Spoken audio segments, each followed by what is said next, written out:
Bien, eh ben, bonjour à tout le monde, à toutes et à tous qui êtes en ligne, en direct. Donc, je vous présente un personnage qui va nous accompagner pendant 1 heure et demie.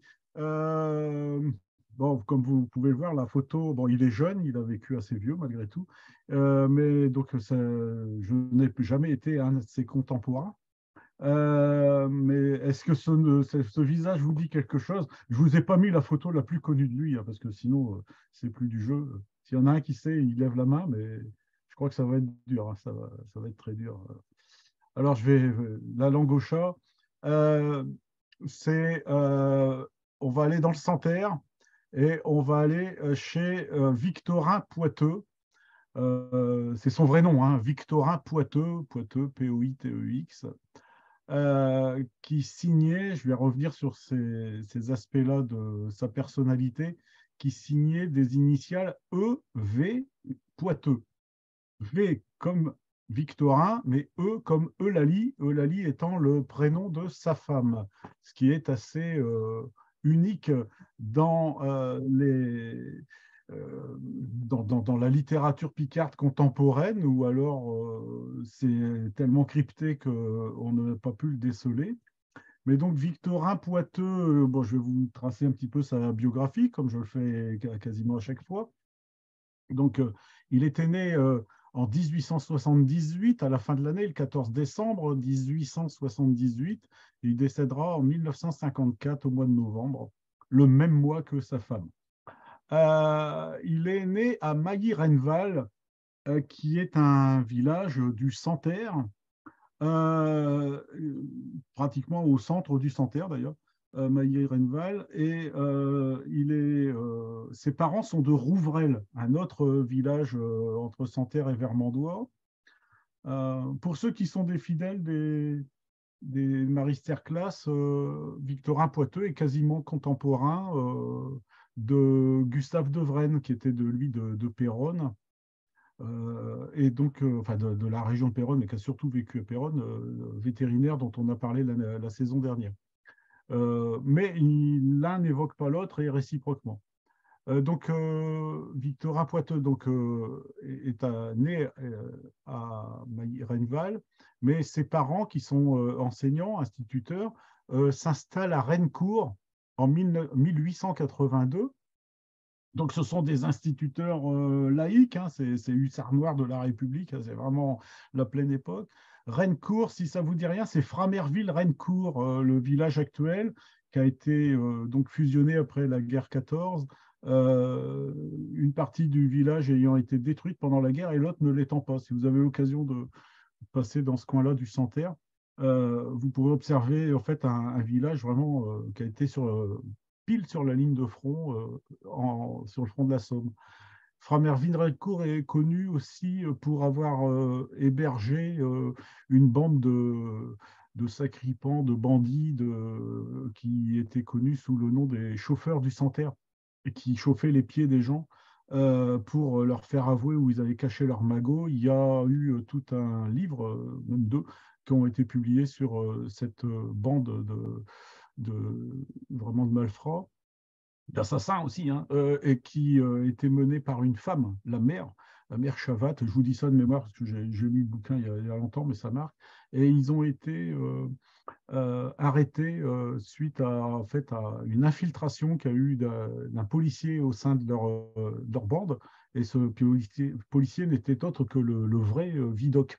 Donc c'est Vidocq repenti qui est devenu policier et puis, au gendarme, quoi, et puis qui les a fait arrêter. Et donc, Poiteux a évoqué dans ses travaux, il a fait des travaux à caractère d'histoire locale, entre autres, et donc il a évoqué les chauffeurs du Santerre. Euh, donc, Framerville-Rencourt, c'est là où il va grandir.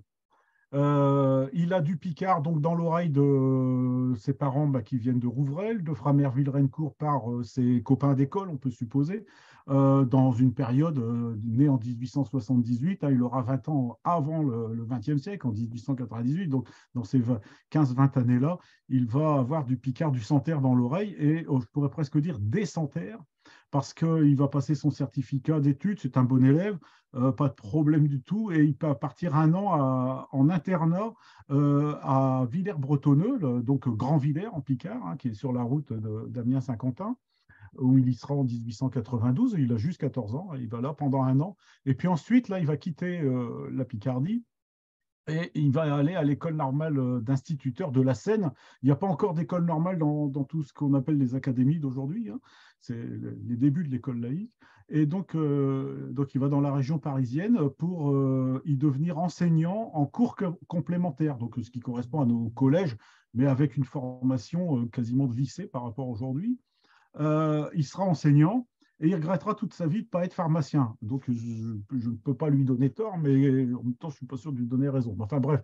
Donc, mais ça, je ne vous dis pas ça que pour l'anecdote, mais ça a une petite influence sur ses relations. Donc, il sera enseignant en région parisienne en 1899. Donc, il a 21 ans.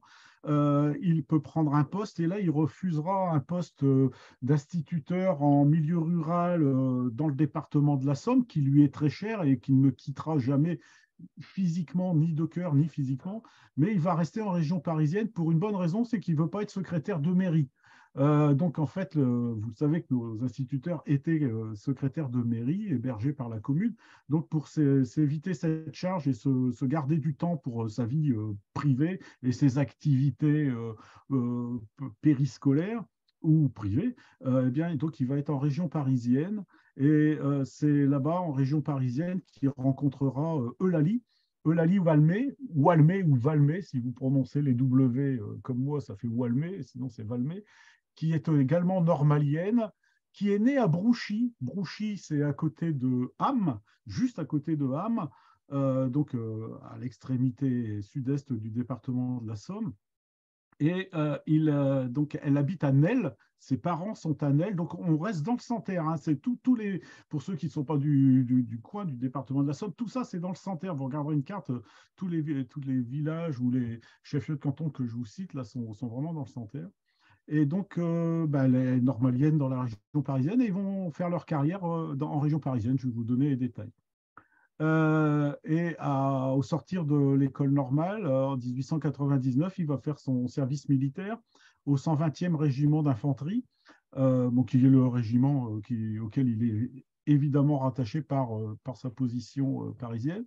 Il y sera infirmier, et puis il sera mobilisé en 14-18, ce qui n'est pas non plus sans influence sur son œuvre, et puis bien entendu sur son vécu, sur son environnement qui va être extrêmement perturbé. Je vous le disais avec Farmerville-Rencourt, mais c'est le cas aussi à Brouchy, le village de sa femme, c'est le cas partout, à Nesle et tout ça. Et il fera la guerre chez lui, à Bellois en Santerre en particulier. Et puis il la fera également sur le front de Verdun. Et puis antérieurement, il sera allé donc sur les Flandres à Newport. Et en fin de guerre, il est versé au service météorologique. Alors on va se dire c'est un planqué, ben, pas du tout. La météo, en fait c'est des ballons sondes, hein, c'est pas la météo d'aujourd'hui.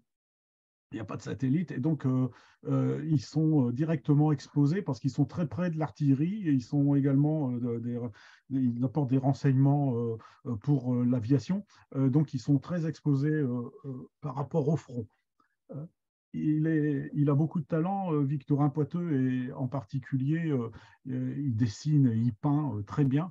Et donc, il y a un dessin où on le voit, un personnage avec un ballon sonde, enfin, qui fait allusion à cette période. Bon, il survit à la guerre 14 et il s'est marié en 1900. Il aura 3 enfants. Simone en 1902, Madeleine en 1908 et Pierre en 1911. Vous voyez, donc 3 enfants, ça n'empêche pas d'être mobilisé pendant toute la guerre. Et donc, les différents postes qu'il occupera, c'est à Paris même, à Courbevoie, à Grenelle, donc à Paris. Sa femme sera, elle, à l'école maternelle de la rue Lacordaire, donc tout près de son poste. Et puis, après la Première Guerre, il sera en école dans la rue Eugène Varlin à Paris, donc au cours complémentaire où il en verra directeur. Et puis, il a beaucoup d'activités périscolaires, comme je disais tout à l'heure.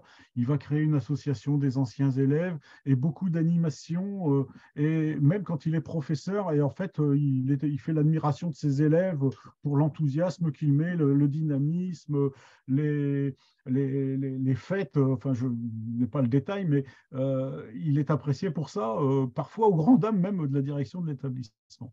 Aux grandes dames ou aux petites dames, enfin, voilà. Et puis, alors c'est amusant de savoir que ses élèves lui collent un surnom. On est à Paris, ses initiales, c'est PV. Alors, c'est son surnom amical, c'est Petite Vache, PV, Petite Vache. Alors, c'est pas peau de vache hein, non plus, mais. Et donc, c'est peut-être de là que lui vient l'idée, peut-être, de ne pas garder ces deux initiales. Peut-être, hein, j'ai rencontré ses descendants à Victorin-Poiteux, des petits-enfants et arrière-petits-enfants, mais surtout petits-enfants, qui habitent à Saint-Quentin dans l'Aisne et qui n'ont pas pu confirmer. Mais donc, toujours est-il que quand il va signer EVP, il va éviter qu'on puisse dire que ça vient de Petite Vache, de PV, de Poiteux-Victorin. Et il a beaucoup de surnoms Picard. Le plus connu, c'est Chotin, parce qu'il n'est pas grand de taille, donc c'est un Chotin, c'est un petit. Et puis, donc, EV, Poiteux, Brouchy, sachant que dans EV Poiteux de Brouchy, il y a le E qui veut dire Eulalie, mais il y a de Brouchy qui est le village de sa femme. En fait, lui, il n'est ni Eulalie ni de Brouchy. Ils habitent, ils vont à la retraite venir s'installer à Brouchy.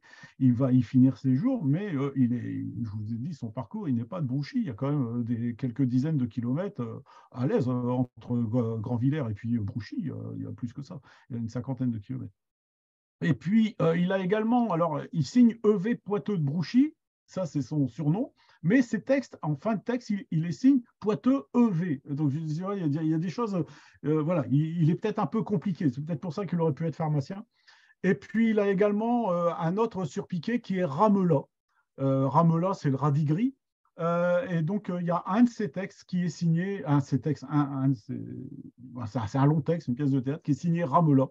Et voilà, donc il y a plusieurs possibilités de rencontrer Poiteux, sachant qu'il ne dissimule quand même pas son vrai nom hein, de Poiteux, plus Chotin. Ce qui fait que le livre, je en reparlerai tout de suite, le livre de ces intégrales de ces textes s'appelle Chotin de Brouchy. Quoi. Ça n'a pas été très compliqué de dire les contes de Chotin.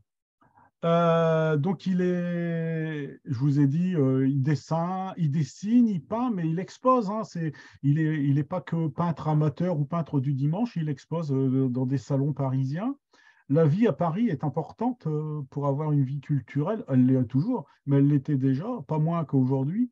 Et le cercle relationnel, c'est à cette époque-là que, par exemple, les Auvergnats, les Bretons se retrouvent à Paris, les Picards également. Et donc, le cercle relationnel est très serré. Et quand il fait donc des dessins, tout ça, il fait également des publicités. Alors, je vais vous montrer une publicité. Je vais vous montrer une publicité. Normalement, je l'ai quelque part là. Voilà, c'est là. Je vous montre ça là. Hop, je vous mets en partage. Parce que vraiment, je trouve c'est beau ce qu'il fait. Alors, partager l'écran, c'est là. Voilà. Vous voyez, donc là, en fait, on est dans une rue urbaine, et puis on a des crieurs, des colporteurs. Il n'y a pas un mot de Picard là-dedans, hein, si ce n'est que le coricure est censé être Picard, mais coricure, c'est un produit inventé par un pharmacien dont vous avez le nom sur la deuxième pancarte, Pierre Lamourou, et coricure pour soigner les corps aux pieds. Hein, voilà. Et puis, ça doit être de l'acide salicylique, que je ne sais pas quoi. Et puis, donc, il y a plusieurs publicités comme ça. Et donc, ce tableau-là que vous voyez, c'est à moi. Il est dans mon bureau de pharmacien, en face de moi tous les jours quand je travaille. J'ai trouvé ça chez un antiquaire. Et puis, il en a fait plein de publicités comme ça. Et Pierre Lamourou, on pourrait croire que c'est une blague, mais pas du tout. Pierre Lamourou, il existe. Hein, il a existé. Il parlait Picard. était un pharmacien, il parlait picard. Et alors, le hasard du hasard, c'est juste pour faire mon malin, mais donc dans une, sur une brocante à Abbeville, comme ça, je suis tombé, j'ai trouvé un flacon d'élixir, voilà, comme ça, de Pierre Lamoureux. C'est du sirop pectoral, donc il a vrai, là, c'est du vrai verre, et il a vraiment existé, quoi, voilà. Et donc, il était vraiment installé à Nesle, donc le pays dont je vous ai parlé tout à l'heure. Mais voilà, ça c'est pour l'anecdote, mais il y en a plein des choses comme ça. Il a fait des petites cartes pour Pierre Lamoureux, ils étaient très très liés, et parfois dans ses textes, il le met en scène, et vous aurez une autre reproduction sur le Coricure Picard là, que je viens de vous présenter. Vous aurez la reproduction d'une carte qui se chantait sur l'air de Aménil-Montant, et puis voilà, qui fait la publicité pour ce pharmacien qui a fini sa carrière à Crécy-en-Ponthieu. Bon, voilà. Donc à la retraite, je vous ai dit, le couple Poiteux, donc en 1931, viennent s'installer définitivement à Brouchy, et ils vont décéder tous les deux en 1954, lui le 1er novembre et puis sa femme le 25. Et en fait, ses descendants, leurs descendants, nous disent, mais c'est la grand-mère qui était très très malade, et lui s'est épuisé à soigner sa femme, sa bonne Lali. Et donc, il est décédé avant elle, ce qui était d'autant plus compliqué. Il a une activité qui n'est pas que Picard, mais il est toujours en lien avec Brouchy. Il y a des trains, hein, les trains arrivent à Ham, hein, là, c'est la ligne de Ternier, tout ça, donc depuis Paris. Il est capitaine de la société d'arc de Brouchy. Il fondera à Ham la société des antiquaires de Picardie, aussitôt que donc la section locale, bien sûr, des antiquaires de Picardie, aussitôt qu'il sera en retraite. Et là, il sera en relation avec Roger Cagnon, qui est quelqu'un qui pratique le Picard, qui lui rendra un hommage en Picard à son décès, entre autres. Il sera membre de la Ligue française des droits de l'homme également, après la Deuxième Guerre. Et dès 1900, là on arrive plus au Picard, il est membre des Rosati Picard et des Violetti Picard. Alors, les Rosati, on en a déjà parlé quasiment à chaque séance, on en parle. Donc ils ont une énorme influence culturelle sur les départements du Pas-de-Calais, de la Somme, de l'Aisne, et puis pour une partie de l'Oise aussi. Du Nord, c'est un peu différent à cette époque-là. Et puis, les Violetti Picard énormément, c'est une société, alors je ne sais pas si elle est dissidente, mais enfin, bon, qui est parallèle en tout cas, et qui, elle, va au-delà des frontières du domaine linguistique, et qui est également organisatrice de concours et qui publie. Donc, il est membre de ces sociétés, il propose de très nombreux articles en français ou en picard, des poèmes, enfin un peu de tout, aux différents journaux hebdomadaires, essentiellement du département de la Somme, mais il déborde dans le Pas-de-Calais, dans la région du Ternois, à Saint-Paul, dans ce coin-là, donc à Ham, mais aussi à Péronne, à Doulan, enfin bien au-delà. Pas trop dans l'Aisne, étonnamment, tout ce que j'ai pu consulter. Bien sûr, dans les revues régionales, style le bulletin des Rosati, les petits fascicules roses. Et après son décès, il sera, pour un bon nombre de textes, publiés par la Société de linguistique picarde, pour la bonne raison que la Société de linguistique picarde n'existe qu'à partir des années 1960. Et entièrement, c'était la Société de dialectologie qui était à Arras et qui avait une vocation plus scientifique. Et s'il publie dans la linguistique, c'est parce qu'il a rencontré, lui étant parisien, il a rencontré Robert Loriot, qui est le chercheur dont j'ai déjà eu l'occasion de vous parler quand on est allé dans l'Oise en début de saison. Robert Loriot, qui a été professeur à Dijon en particulier, à la Sorbonne et à Dijon. On va en reparler tout à l'heure, donc qui est plus jeune, hein. Robert Loriot est décédé en 1980. Et donc, tous ces cercles-là sont des cercles parisiens, en fait, hein, Picard parisien, et pas intellectuel parisien, mais Picard parisien. Alors, sa bibliographie, vous l'aurez également, mais donc il y a Verdict, une pièce de théâtre qui est en français, hein, pour l'instant, qui est une pièce de théâtre chantée. Je ne sais pas si c'est une comédie musicale, sur le thème de l'alcoolisme. Et il a réalisé de nombreuses illustrations en couleur particulièrement évocatrices des gens intempérants et des gens qui le sont. Qui sont tempérants. Donc, ça sera publié à Ham en 1908, qui a obtenu un prix littéraire à cette époque-là, qui s'est édité. Il a également réalisé une autobiographie à Ham, pour l'imprimerie Cassel, Une vie, la mienne. Il a réalisé l'histoire de Ham de l'Antiquité la plus ancienne jusqu'à nos jours, donc jusqu'à 1930, un gros bouquin de 210 pages. Et puis un ensemble de conférences qu'il a données pour les antiquaires de Picardie qui s'appelle D'aussi de là, à travers Ham dans le passé. 1942, donc avant, les conférences se sont étalées avant-guerre jusqu'à la déclaration de la Deuxième Guerre.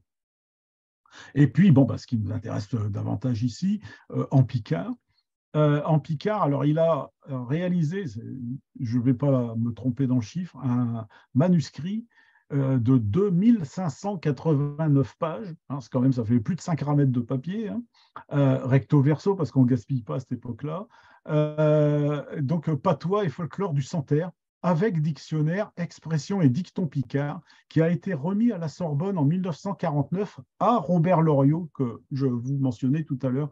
Donc, Robert Loriot a énormément suscité des travaux, notamment de dialectologie, et il les a collectés et ils sont réunis à la Sorbonne. Et là, pour le coup, ils existent vraiment. Je veux dire, en tout cas, il y a une dizaine d'années, ils n'étaient pas encore égarés. Les manuscrits, vous aurez les références. Si un jour vous allez vous balader à la bibliothèque de la Sorbonne, vous saurez que c'est manuscrit 1970 à 1977. Et donc, il y a un dictionnaire que je n'ai pas consulté, mais sa langue est très, très riche. La langue de Poitou-de-Brouchy est très riche. Le vocabulaire est vraiment très, très spécifique. Euh, il a également, donc c'est là où il signe Ramelas, un petit fascicule de 35 pages, petit à côté de 2500 tout à l'heure, 35, qui s'appelle Les Contes de la Sainte Clique.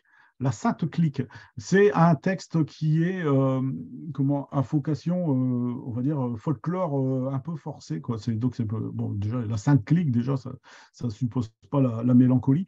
Donc, voilà, c'est les contes de la Sainte Clique, sous le pseudonyme de Ramelas. Et puis, il a publié dans le Courrier Picard, en épisode, les Proverbes et dictons Picard en 1954, l'année de son décès. Il a annoncé un gros bachou de fab et puis un tchot pougné de récitation. C'était annoncé en 1948, c'est resté inédit, mais les fables n'ont pas été perdus. Donc, ils sont recueillis dans le bouquin que je vais vous présenter maintenant, qui s'appelle donc Les Contes de Schchotin, qui est voilà, c'est un gros bouquin, voilà, qu'on a publié en 2009. Je pense que vous voyez à peu près bien là. Qui est le plus gros bouquin en un seul tenant, qui fait donc 390 pages avec lexique et tout ça, vraiment un gros lexique. C'était un travail assez infernal à produire. Bouffé plus de 2 mois de saisie de texte, enfin, c'est assez impressionnant. Bouffé énormément de temps pour faire ça, mais bon, ça valait le coup, pour réunir l'intégrale des textes retrouvés en Picard, des textes retrouvés de Schchotin, donc de Poitou-de-Brouchy. Et dedans, il y a les fables dont je viens de vous parler, celles qui ont été conservées par la famille dans des archives. Et dans ces archives, il y a également un enregistrement de Poiteux disant un de ses textes. Le texte, c'est J'ai dit Jodiou, qui est assez connu quand on fouille dans les archives, parce qu'il a été publié plusieurs fois, à plusieurs reprises. Un enregistrement qui a été réalisé comme ça avait été le cas avec Phileas Lebègue, avec De Carrière, enfin son ami, avec un certain nombre de personnages, Gaston Vasseur, en 1939. On sait que c'est le 25 avril 1939, réalisé à l'Université de Paris, donc à la Sorbonne, pour le Musée de la Parole et du Geste, sur un disque 78 tours monoface, et qu'on écoutera bien sûr tout à l'heure, voilà, très, très bientôt. Et donc, cet enregistrement, je l'ai tenu dans les mains. Je l'ai tenu. Et donc, c'était. Bon, c'est assez impressionnant de voir ça parce que c'est pas. Bon, déjà, c'est pas tous les jours qu'on a un enregistrement de 1939 dans les mains. Et puis, c'est là où on se rend compte de la fragilité. Ce sont des disques au format d'un 33 tours, mais c'est des 78, avec une âme en acier vraiment. Et puis, dessus, il y a là, cette couche de matière celluloïde ou je ne sais pas exactement, acétate, je crois, qui sont dessus et qui est très très fragile, hein, qui commence à partir par lambeaux, mais tout ça a été numérisé. L'enregistrement en soi n'est pas perdu. Alors, je vais vous montrer en partage à peu près ce que je viens de vous commenter. Voilà, ça doit marcher. Donc là, vous avez une photo de Poiteux qui est beaucoup plus connue. Ici, vous aurez ce document, hein. Ici, vous avez Eulalie avec leurs trois enfants. Ici, vous avez donc à la rue Eugène Varlin à Paris, Poiteux qui est au centre avec son équipe pédagogique. Le Coricure Picard de Pierre Lamourou. Là, c'est la première photo que je vous ai montrée. Et puis à Brouchy, hein, à côté de Ham, il y a une rue Poiteux. Poiteux, c'est lui, hein. Voilà, c'est personne d'autre. Il n'y avait pas de Poiteux avant qu'il vienne s'installer là, puisque c'est le pays de sa femme. Et qu'elle, elle s'appelle Varley. Et puis là, les livres donc en français, les couvertures de ses principaux livres, le livre des contes de Stotin, et puis tout en bas, j'espère que vous voyez, je vais peut-être l'agrandir un petit peu si le bazar il veut bien. Est-ce que tu veux agrandir mon grand? Ouais, ça va être là. Voilà, comme ça. Donc là, vous avez le livre qui est publié par Schlancheron. Et là, vous avez sa tombe dans le cimetière de Brouchy, leur tombe.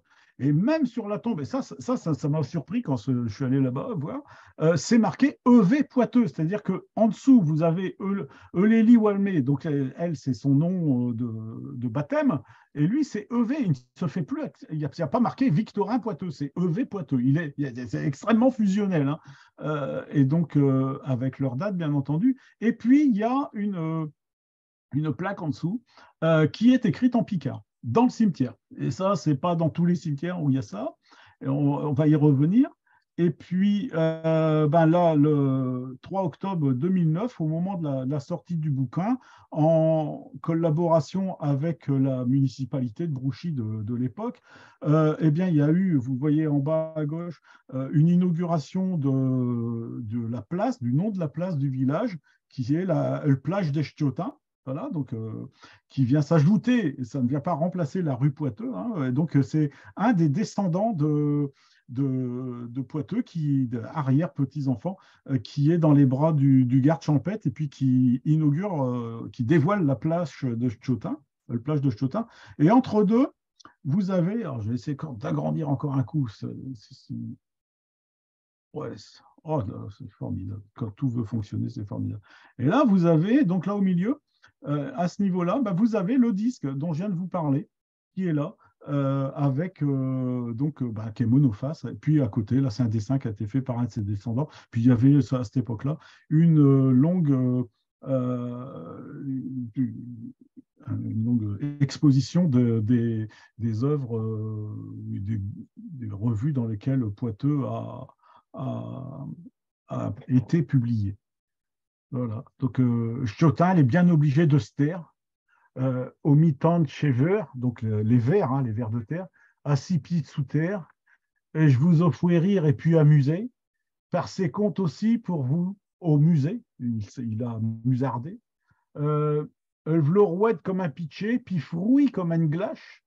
Vus bonne Lali, tous deux, étenant peu de plâche. Vous comprenez, hein, donc il est raide comme un piquet, il est froid comme de la glace. Vu, ça veut dire avec. Vu, c'est pas le verbe voir, hein, c'est à vue. Dans le centre, c'est à vue. Hein, vus bonne Lali, donc ça brave Eulalie. Tous deux étenant peu de plâche, bah oui. Ils ont foué le temps, charmant à jadis. Euh, Comment découvrez-vous, avez-vous pour le dire des profondis, et puis merci, tout dit, et toujours merci. Voilà. Donc si vous allez dans le cimetière de Brouchy, vous trouverez facilement cette tombe, et puis qui est dans le fond à droite du cimetière, mais il n'est pas gigantesque. Et puis donc la municipalité avait nettoyé cette plaque il y a une quinzaine d'années. Donc la photo elle est plus nette que ce que je vous ai montré. Voilà, donc un peu notre personnage. Euh, donc c'est dit sur son épitaphe, là, c'est quelqu'un qui était très, très amuseur. amuseur. Il avait des habitudes. À Brouchy, à la retraite, il y avait 2 cafés. Le matin, il allait dans l'un, dans l'autre, il allait l'après-midi. Et puis, il y glanait des idées. Et puis, il en faisait des billets d'actualité qu'il faisait publier dans la presse locale, donc le journal de Ham, de l'imprimerie Cassel, avec, voilà, avec une certaine facilité. Voilà.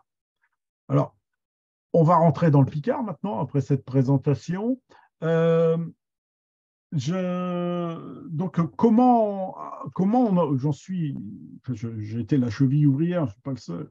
André Garville, Adoulan, Jacques Dulphy, tout le monde, on s'est mis autour de l'œuvre de Poiteux parce qu'il y avait vraiment beaucoup, beaucoup de textes à saisir. Mais comment on en est arrivé là? Eh bien, il se trouve que un jour, chez un bouquiniste, on est tombé, c'est pas moi, un de nous est tombé sur ce recueil de coupures de presse collées. Voilà, j'essaie de le présenter en face de la caméra, comme ça, voilà. Donc avec des textes en picard, tous signés Vrai Poitou de Brouchy. Voilà.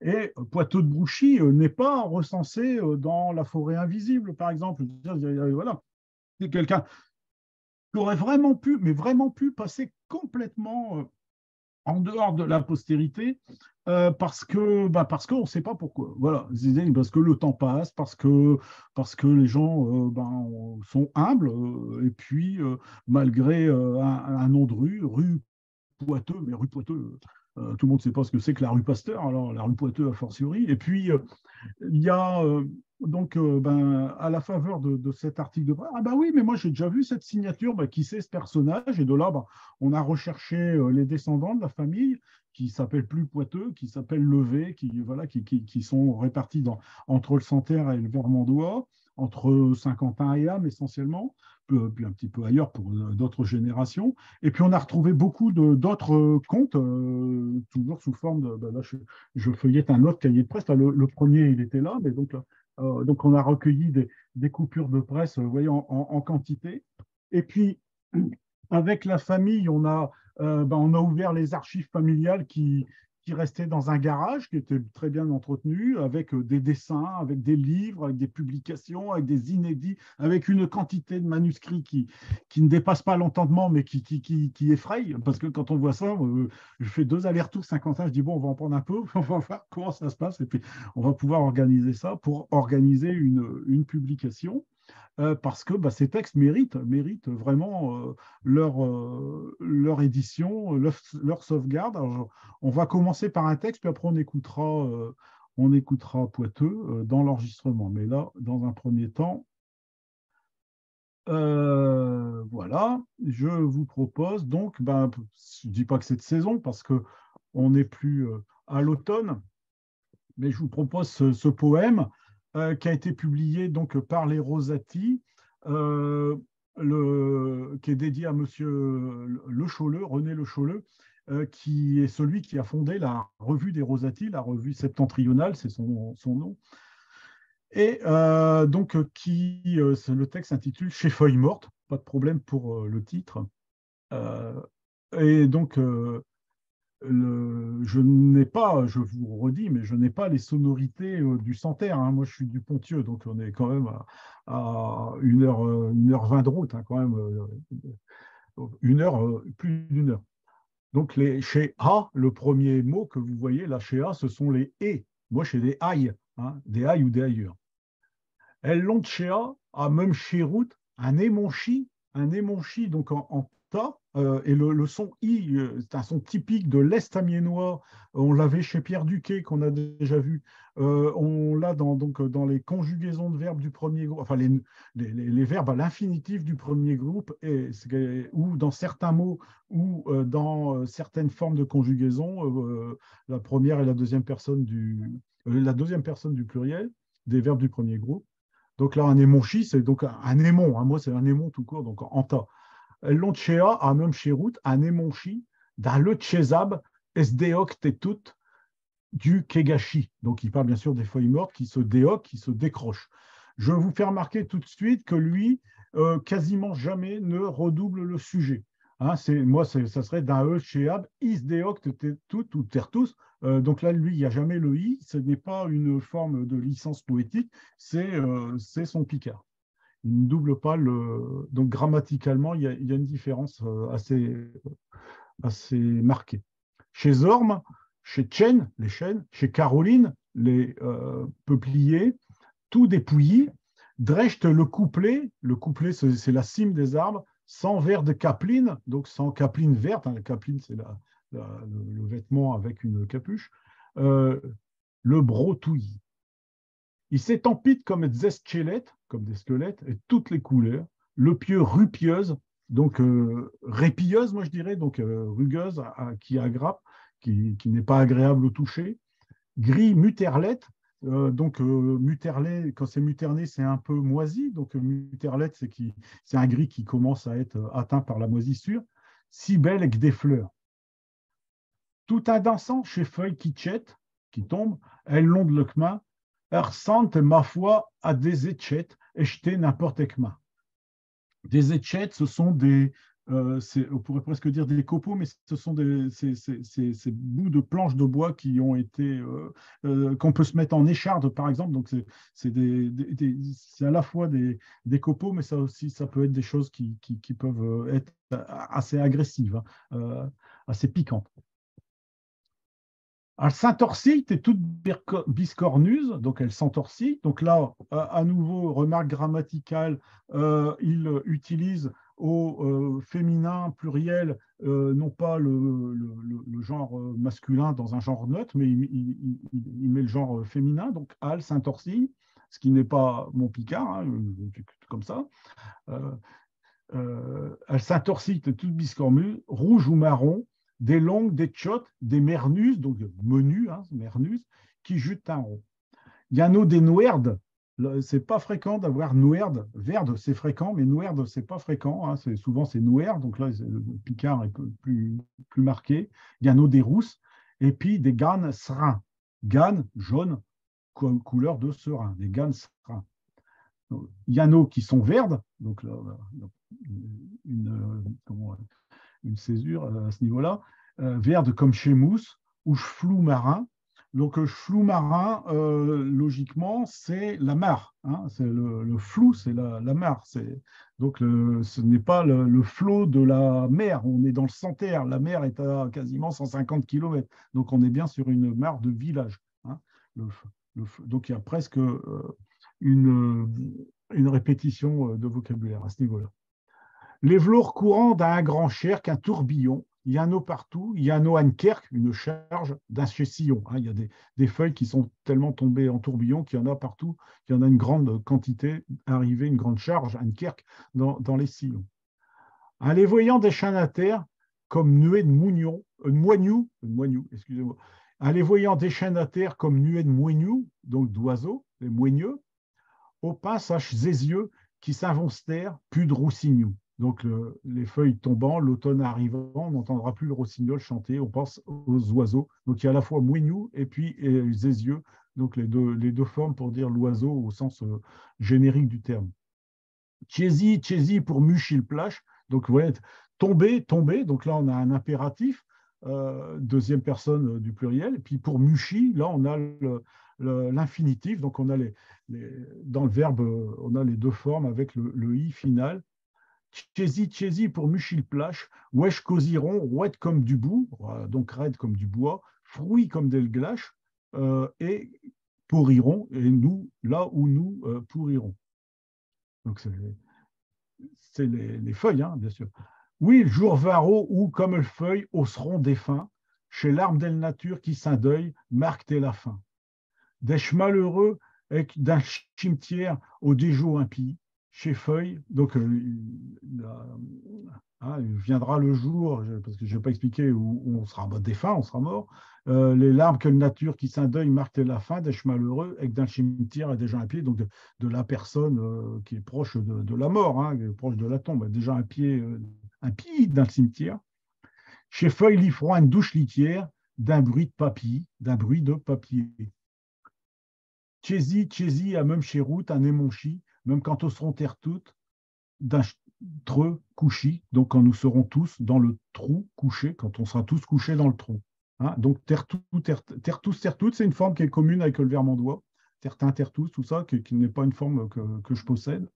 Voilà, donc vous le relirez, vous verrez il y a une écriture qui est assez rythmée, donc avec un rappel du début vers la fin du texte, avec la feuille morte qui évoque, comme bien souvent, l'automne, la Toussaint, ces périodes-là, donc qui évoquent la mort. Hein. Ça a été écrit en 1909, donc c'est avant la guerre 14. Le 11 novembre n'est pas encore jour férié, c'est encore le jour de Saint-Martin, mais on est donc sur un texte mélancolique, hein, c'est certain, qui dénote un peu des textes qu'on va voir d'autres de Poiteux.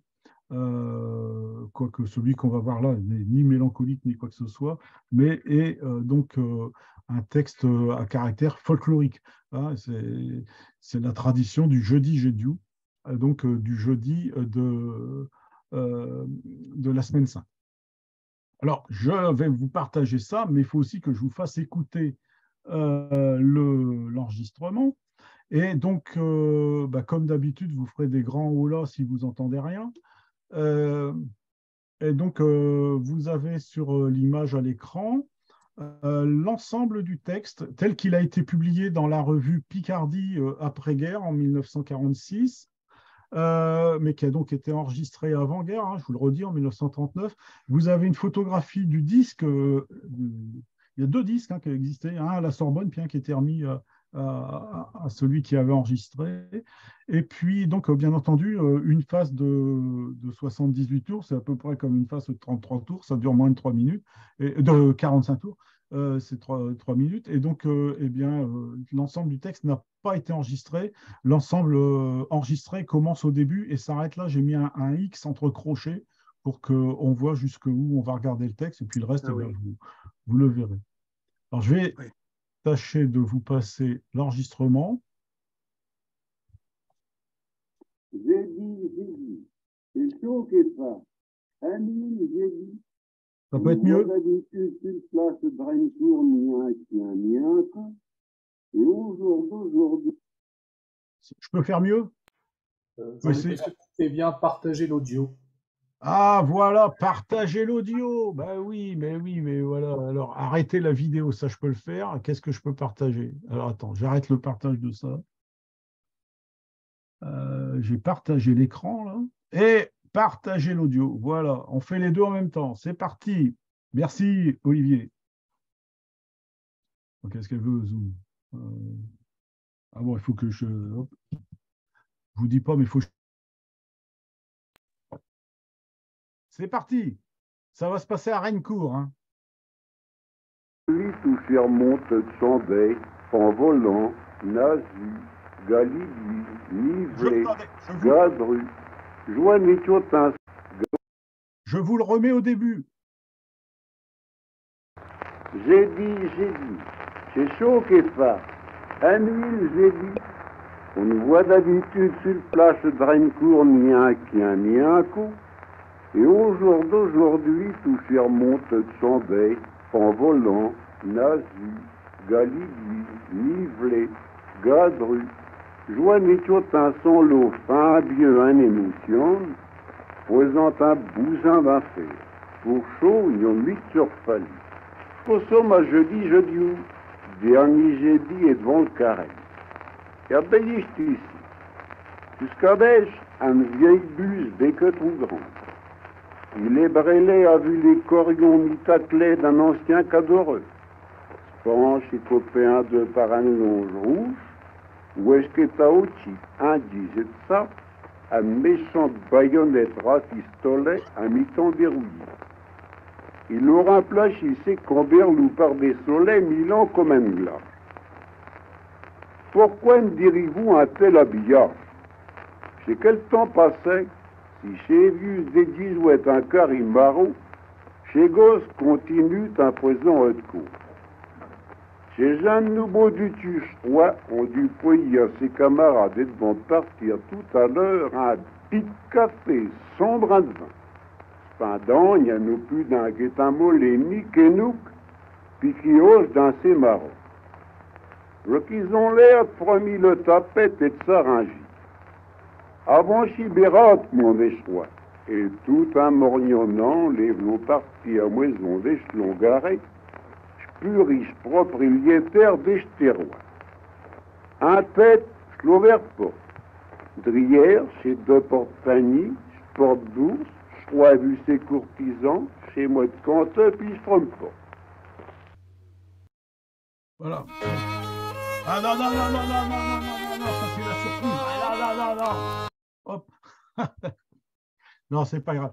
Bon, quelques bon, des mots de vocabulaire et comme des choses qui sont un peu inhabituelles. Un nuit, je reprends un jeudi jédiou, donc c'est le nom en picard hein, du jeudi du carême, jeudi saint si vous voulez. Un nuit, le jeudi, donc c'est la tradition en même temps, c'est le nom de la tradition. Un nuit, aujourd'hui, au niveau de l'habitat sur le plage de Rennecourt, donc son village, ni un chien, ni un co, un chat. Et au jour d'aujourd'hui, tout cher monteux de chandelles, Panvolant, Nazu, Galibier, Nivelé, donc les jeunes morveux, Gadru, donc ceux qui sont plutôt fiers, qui sont en bonne forme, Joanne et Tchotin, donc il ne parle pas pour lui, mais il sait de quoi il parle, donc petit, son lot fin bieux, un émoussiante, donc en fièvre, hein, un fou fiel dans le Pas-de-Calais, ils sont un émoussiante, faisant un bousin, un bruit, un boucan d'enfer. Pour chaud, ignomie, Tcherfali, pour ça, il n'y a pas de fainéant. Hein.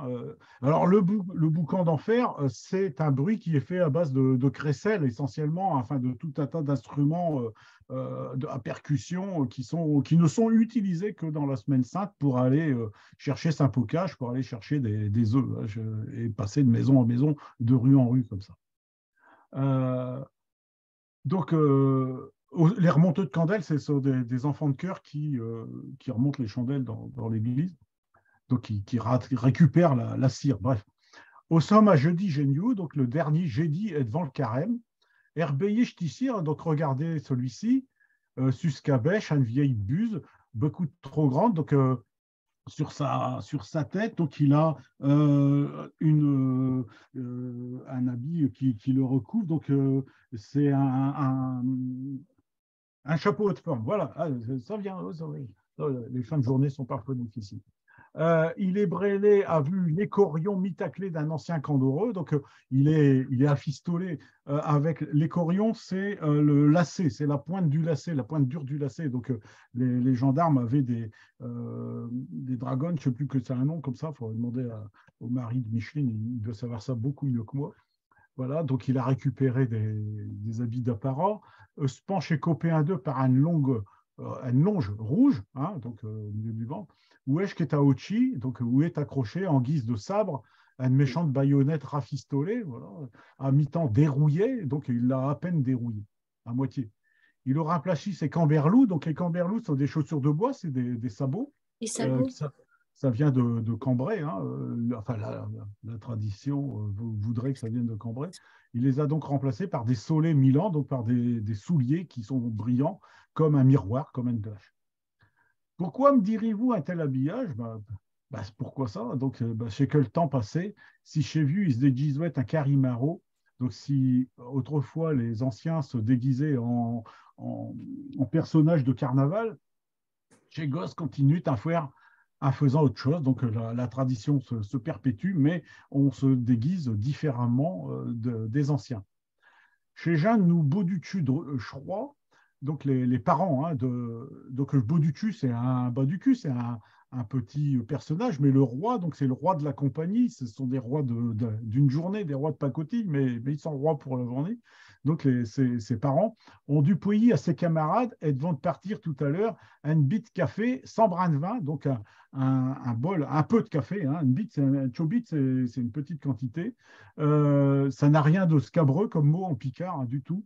Ça peut même se dire à un enfant, un chobit, hein, mon petit bitelot même, voilà. Sans brin de vin, sans alcool dedans, hein, parce qu'ils n'ont pas l'âge, bien entendu. Donc, c'est juste une boisson réchauffante, sans alcool. Cependant, Il y en a plus d'un qui est ammolé, Nick et Nook, et qui hoche dans ses marronnes. Donc, ils font un petit peu la mouse. Et puis, ils remuent dans ses marronnes, dans son pantalon pour montrer leur pseudo-mauvaise humeur. V'là qu'ils ont l'air de fromer le tapette et de s'arranger. Donc, ils ferment leur clapet et ça s'arrange. Avant Chibérade. Donc, avancez vite. Hein, voilà, c'est le moment d'y aller. On y va sans hésiter, tout de suite. Commande Chroix, donc le roi de la journée est le maître de la cérémonie. Et tout un mormionnant, donc en comment, c'est pas Grommelant. hein? Grommelant? C'est peut-être ça le mot, c'est parce qu'on on l'a traduit comme il nous dit, en bougonnant. Bougonnant. En bougonnant, voilà. Donc, tout en mormionnant, il est v'là parti à le moison de Schlongaré, le plus riche propriétaire d'Echterois. Donc, ça, c'est le personnage, Longaré, le plus riche propriétaire du village. Un tête Schlouverporte, donc l'huissier. Derrière, 2 porte-paniers. C'est important de porter les paniers pour pouvoir mettre la récolte d'œufs ou bien de présents. Je porte bourse, des fois qu'on nous donne des sous aussi à partager. Je crois, vu que chez courtisan, bien entendu, chez mouette canteux, je le mets aussi, et puis je ferai une porte, donc il y a celui qui l'ouvre, et puis il y a le dernier, et tout le lot a été décidé le veille au soir, à la chance, donc au hasard. Ouais. Le marister, il a mis des bouts de papier. Donc, vous voyez, c'est le marister qui a mis des bouts de papier, donc l'instituteur laïque, hein, si on veut bien, d'un capieux, et chacun au sorti un limérou, comme à la milice. Donc, il tire comme à la milice. On est dans une époque d'avant la guerre 14, issue du 19e siècle, hein, où on tirait un numéro pour aller ou ne pas aller au régiment. Faire tous pinsouette, affuler le bus. Donc, chacun pensait, espérait affuler. Être affulé, c'est mettre sur être habillé, donc affuler le bus, donc le chapeau, porter le chapeau haut de forme qui est le signe distinctif du roi de la tribu des jeunes qui vont aller chercher leur potage. Ça va? J'ai entendu des gens qui parlaient, mais pas, comme je suis concentré, je sais pas, peut-être Micheline, je sais pas. Oui, je dis ce sont des aiguillettes. Des aiguillettes, voilà. Ouais, moi, c'est chez le canard, mais forcément René. C'est René qui me l'a dit. Très bien, René. Merci, René. Je m'en souvenais plus, moi. Bon. Donc, vous avez entendu la voix de Victorin Poiteux, qui est une voix qui n'est pas très sourde, qui est un peu nasalisée, mais qui, comme il y a ces sons I qui sifflent un peu, ça éclaircit un peu le son. Et donc, il n'y a que cet enregistrement-là de lui qui existe. Hein. Quand il enregistre, il a quand même 50 ans. Hein. En 1939, il est de 78, donc il a une cinquantaine d'années. Alors, on va avancer. Je regarde l'heure. Oui, bon, ça va. On est à peu près dans les temps habituels. Voilà. Je finirai par avoir le réflexe de savoir où il faut cliquer, mais ce n'est pas encore acquis. Et pourtant, depuis 1 an et demi, bon. Danou Guerny, le grenier. Ce texte n'est pas. La plupart des textes de Victorin Poiteux ne portent pas de date, si ce n'est la date d'une parution dans un des hebdomadaires, quand on regarde au verso d'un article, puis qu'on trouve une date par hasard. Très peu sont datés. Et celui-ci n'est pas daté matériellement, mais on peut identifier la période de son écriture à la lecture du dernier couplet. Ce n'est pas la peine de commencer par la fin, messieurs, dames, hein, attention. Alors, Danou Guerny, qu'est-ce qui se passe? Donc, on monte dans le grenier, puis on va retourner vers les souvenirs, mais ces souvenirs, je vous le dis tout de suite, sont des souvenirs vraiment intangibles, parce que la Première Guerre mondiale est passée par là. Au mi-temps de Sherlock et puis de chez Etchett, on retrouve le mot de tout à l'heure, Etchett, donc des brindilles, hein, des petits bouts de bois. Je savais trouver chez un musette, Truvouer, hein, c'est assez marqué Santerre aussi, cette transcription-là. Quand il pluvouait, d'un nous guerni, à monti, je n'étais mis dernier. Donc, étant jeune, quand il pleuvait, je n'étais pas, je n'étais mis, hein, c'est cette négation forte du Picard, je n'étais pas le dernier à monter dans le grenier quand il pleuvait.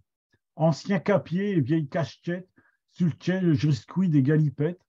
Donc, il essayait de faire des roulades. Et je faisais celui touché souéri, remplaçant nos co-mistigris, un nom habituel pour le chat. Hein, avait dans les jeux de cartes anciens en particulier. Donc, les souéris sont les souris. Hein, ailleurs, ça peut être seuris. Il y avait tout et picoère de cos. Des tchot gouettes, tout dit un cos. Des gouettes, ce sont des haricots, des fèves, hein, des haricots fèves, hein, des haricots qui se mangent donc écossais. Ils sont encore en cause d'ailleurs. Des anciennes gazettes, d'un sanglier, chemisé ouvrière bien appailli, donc d'un sanglier. Le sanglier tient une certaine place dans la littérature de Poiteux, donc au museau ouvert, mais donc le sanglier, la tête a été empaillée. Des ailles, des échalettes, de gros oignons, des bouteilles vides, c'est vide, hein, de penchus pagnons, donc des paniers ventrus, des rognures, débris vus de ferraille, donc des débris avec de la ferraille, hein, le vu, je le répète, c'est avec, un taux de viennerie et puis des racailles. Donc, alors, ce n'est pas racaille au sens d'aujourd'hui, hein, ça serait plutôt des ragovis, des choses sans grand intérêt, mais qu'on conserve quand même. Des vienneries, bien sûr, des choses anciennes. Il y a oui, mon cheu de fanferluche, des fanfreluches, Vreni à l'ouer et puis à puche, des feuilletons à vue de tchèque roman, lus par mes arrière-grand-mamans, un vieux couvé, donc pour une chaufferette, une lampe à huile, à haut chilo, pas de souchelle tuile, un buse, on retrouve le chapeau de forme, des bonnets tuyautés, donc ça c'est des bonnets de dentelle qui sont tuyautés, qui sont apprêtés, Metsush Kabu d'anciennes biotés, donc qui furent posées sur la tête de personnes qui furent belles également, mais qui ont donc probablement vieilli. D'un des taux de déméture, donc des habits qu'on ne met plus, du champ qu'on conserve comme ordure, ah oui, ça n'a pas changé. Un crinoline, des arménos, riquimpette, donc un habit de fête pour chez Carimaro, donc comme c'est des vieilles habits, des vieilles redingotes, des vieux habits, des vieux costumes, on va les conserver pour le carnaval. Un grande lévite tout des bistracs qui, d'un carton, s'épand des sacs. Donc la grande veste, hein, une lévite, c'est amiénois, c'est santerre, hein, ce mot-là, donc désigne la veste, le veston, qui s'épand, sortent d'un carton, des bordes, des restants d'étoffe, un satin, un laine, un soie, un pieu de lapin. Vous voyez que la langue n'est pas forcée, et pourtant, je vous assure qu'à l'ensemble de la lecture de son texte, le vocabulaire est costaud. Il y a parfois, il pourrait utiliser un autre mot, mais non, il exprime sa pensée de manière assez fluide, avec un vocabulaire qui est parfois commun avec le français. Un berche de famille, un osière. Un berche, c'est un berceau. En osière, donc un berceau d'osier, un berceau qui a bercé toute la famille, hein, on le conserve dans la famille.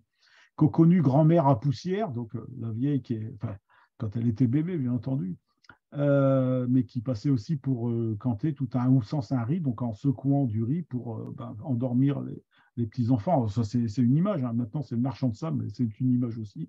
D'où chez lui qui goûtait de roupie. Donc là, quand la grand-mère passait, parfois il y avait de la roupie, donc de la morve qui pouvait tomber aussi. Cocotte, puis casserole hors d'usage, les casseroles, tout chaud, muet et restant sage. Porriginelle décapitée, donc une poupée de polichinelle qui a perdu sa tête. Poupée de loque, l'air tout dépité. Un ourlouaise qui n'a plus d'huile. Ourlouaise, une horloge comtoise qui n'a plus d'huile. De Troeflailly, donc là ce sont des fléaux pour battre la récolte, des flaillis, un buire à huile, donc une burette, croche et choron. Alors, croche, c'est le jeu de croche, c'est l'ancêtre du jeu de hockey, donc c'est un bâton qui servait, un bâton recourbé, crochu, qui sert à envoyer le palais, si on fait l'analogie avec le sport de hockey actuel. chèques et tonnieux, donc des cercles, on conservait les cercles métalliques de tonneaux pour faire là aussi des jeux de galets, hein, le jeu de cerceau, galets, cage à serin ou bien à moigneux, donc les cages qu'on conserve également, d'Alphon le vaisselle pour chez Ducasse, pour les fêtes de village, des plots, gâtelettes, des petits vases, des vouères, des tasses, un vieux fusil, ressort et de sommier, donc des ressorts de sommier, puis un catouère et de moucamier.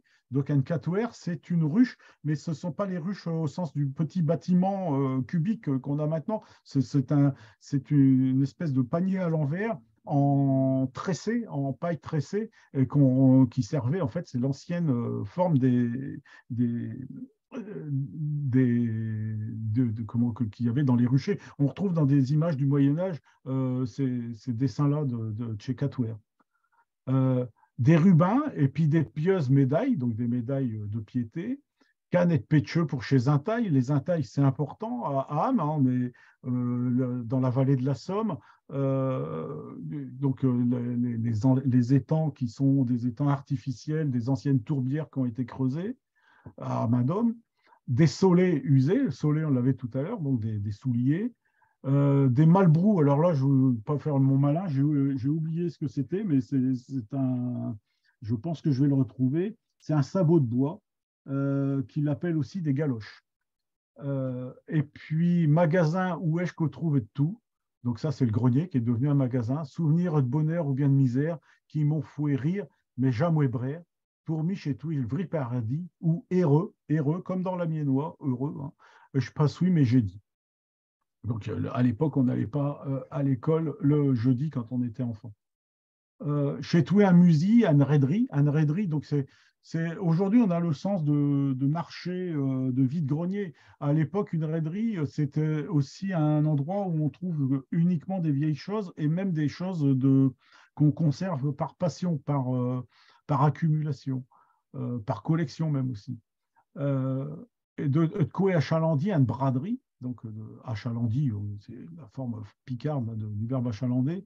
Certains qui y avouent des occasions de quoi se mettre en ébullition, Schnadger, et le curieux, celui qui fouine, hein, qui descend la main, hein, la sement c'est la main, cafouilleuse, surque un même derrien, amicieuse, donc cherche, surquer c'est chercher. Et chez Poiteux, un surchette, c'est une tapette à souris. Hein, et donc, en fait, qui cherche à attraper la souris. Donc, hein, il y a le sens de chercher et de cacher. Ces deux sens-là, français, picard français, ils se mélangent, ils se superposent parfois. Et donc, là, surquer, c'est donc chercher donc en remuant de sa main cafouilleuse et amicale. Trésor qui suppose, donc le Schnadger, hein, il suppose qu'il y a l'eau mushi, un trésor par-dessous un pot de chambre ébréché. Donc, il y a un trésor sous un pot de chambre ébréché. Donc là, on était dans le grenier. Tout chaud vraiment, chasse à vous me plaire. L'eau, je passe une journée à me distraire. Voilà, c'est un lieu de nostalgie en même temps. Chez Touy, d'un soleil, je rayon, me rate avant ma vieux taillon, mon vieil aïeul, grand travailleux, sans tête de guerre, qui est mort un vieux jour sans histoire. Donc, les générations se sont effacées sans histoire. Malheur, je n'irai plus d'âge dernier, je boche l'eau brûlée l'été dernier. Et donc, ce simple vers, dernier vers, qui nous laisse du début à la fin, on est dans la nostalgie, voilà, on est dans un grenier, on revoit ses anciens, on voit des objets, on garde le rire, on sait s'y distraire quand il pleut dehors sous les tuiles, et puis on pense à des jeux plus ou moins disparus, des moments de fête avec des costumes qui sont défraîchis, et puis je boche l'eau brûlie l'été dernier. Donc là, on est vraiment avec la grande faille de la guerre de 1914-1918 dans le Santerre et avec cette cicatrice qui ne se refermera pas. Hein. Je veux dire, c'est pas voilà, c'est pas quelque chose qui voilà, la nostalgie a aussi été effacée par les bombardements de cette guerre. Voilà. C'est pas toujours gai. Pourtant, je vous ai dit que c'était un rigolo. Alors, c'est quand même, ça ne va pas cette affaire-là. Ça ne va pas. On va changer de registre. Hein, on va changer de registre. On va aller dans le registre de l'école, puisqu'il était instituteur. Je n'arrête pas de parler, mais si j'arrête, c'est pas possible. On ne pourra pas passer l'ensemble des textes. À la rentrée, bah donc là, on va être dans la rentrée des classes, mais donc vous allez voir entre la grande ville et puis donc, Paris, hein, c'est là où il a enseigné, et puis le monde qui est autour. À peine rentré d'un Shell grande ville, Shell, donc là, la grande ville, hein, l'article féminin défini, singulier, Shell, Scholl dans mon coin, Scholl, Shop, Hull, selon les endroits, là c'est Shell. À peine rentré d'un Shell grande ville, au sein tout chose, à même Jboucan, donc le bruit de la grande ville, hein, au mi-temps d'un nuet de gens qui file, comme au pince à Saint-Choucan. Je ferai remarquer là, un nuet de gens qui file, c'est la nuée qui file. Donc là, on est dans une forme grammaticale très française, hein. Il y a vraiment l'accord très française avec le complément. Moi, j'écris ça, c'est un nuet de gens qui filte. Le qui filte est forcément au pluriel. Lui, il garde le pronom relatif et le verbe est conjugué en fonction de nuée et non pas du nombre de gens, hein. Voilà, c'est le nombre de personnes qui filent. Mais bon, c'est son Picard, ça influence. Je ne mets pas de valorisation ou de dévalorisation derrière mes propos. À peine rentré dans le capital, donc on est bien à Paris, hein, la grande ville, c'est pas Amiens, c'est pas Saint-Quentin, c'est Paris. Au rêve des jours à Saint-Choutois, voilà, on rêve à sa petite patrie, hein, on aurait pu dire à cette époque-là, au mi-temps d'Elleville qui s'étale, au Sramintuf, Saint-Cher patois. Donc jamais, lui étant devenu parisien, va y enseigner, mais il n'oubliera pas son village et son Picard. À peine est venu dans le métropole, Orvoué et Couer, Saint-Euclochi, Dréchant, Saint-Cou, au-dessus del sol, un tchou coquelé, bieux accrochi. Donc à peine est-on arrivé donc à la grande ville, la métropole, qu'on revoit Équerre encore, hein, Équerre, c'est pas fréquent cette écriture-là, de son clocher haut, le clocher de son village natal était haut, et Dréchant, enfin pas natal, mais de son village, à Fromerville-Rencourt, qui drèche donc son coq. Le coup, là, c'est le coq, hein, oui, parce que là, c'est pas évident pour tout le monde, puisque en haut du clocher, il y a le coq, ça se comprend bien, mais autant le dire, c'est pas du tout le coup d'une tête. Donc au-dessus del sol, donc au-dessus des champs, hein, et un chococlé, donc bio-accrochi, donc ce coq qui est tout en haut du clocher, c'est un chococlé, bio-accrochi, accroqué. Aux ocuers au fond des snérales, son oreille. Ici, la ligne du dessus, je me suis trompé, voilà, son oreille. On a encore au fond de l'oreille. Elle zécladrir, elle vouait de ses amis. Or, voué chez gosse, jouit à le muraille, aux applaudis chez joueur de tamis.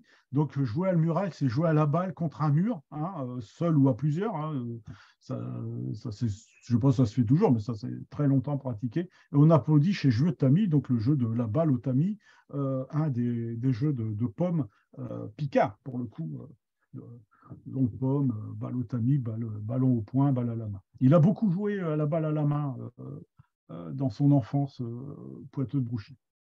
À peine rentré dans la ville lumière, si on avait hésité pour être à Paris, là on en est certain, on dit Duc, ma village est loin, aux visions des vieilles chaumières, aux vouer ravedant à chaque coin. Donc voilà, mon village est très loin, on se voit en train de fouiller dans chaque coin de son village et de sa chaumière, de sa vieille maison. Les premiers jours, hein, bien qu'à ce n'est besogne, bien qu'étant tout à son travail, on passe quand même à Saint-Patelin, chavour un triste, chavour un frogne, adieu Boinflip, adieu Bitelin. Donc, c'est peut-être quasiment autobiographique. Donc, il prend son travail à cœur, mais il pense à son village. Et puis, donc, il savourin bien triste, savourin frogne, donc on maugré un peu. Ah, du Boinflip, du flip, c'est cette boisson chose, ce gros Picard à base de cidre et de gouttes, et chauffé et puis agrémenté de sucre, généralement de miel. Et puis, bitlin, bah, c'est un mot que je ne vous expliquerai pas parce qu'on ne l'a pas retrouvé ailleurs que dans cette occurrence-là. Et donc, bah, je ne sais pas. Je ne sais pas ce que c'est. Est-ce que ça se boit? Est-ce que ça se mange? Je ne sais pas. Mais enfin, c'est probablement dans le registre du, euh, du flip. À peine installé d'un Guernel, donc là, on est encore plus près de la réalité, puisque je vous ai dit tout à l'heure qu'il avait enseigné à Grenelle. Je voudrais je être un an plus vieux, pour repartir de Mouy à Nel, c'est là que sa femme a habité, hein, avant qu'ils se rencontrent, pour repartir 2 mois à Nel, donc les grandes vacances, chez Querol Picardie, que j'aime les mieux, donc voilà, il reste attaché à sa Picardie. À peine rentré d'un chel Grandville, au Saint-Touchose, à même Jboucan, au mi-temps d'un nuet de gin qui file, à comme au pince à Saint-Choucan. Voilà, donc reprise, c'est assez classique chez lui, reprise du premier quatrain pour clore le poème. Vous aurez tous ces documents-là, vous pourrez les relire, et s'il y en a un qui trouve ce que c'est que Bitlin, il a la mission de me le faire savoir, de nous le faire.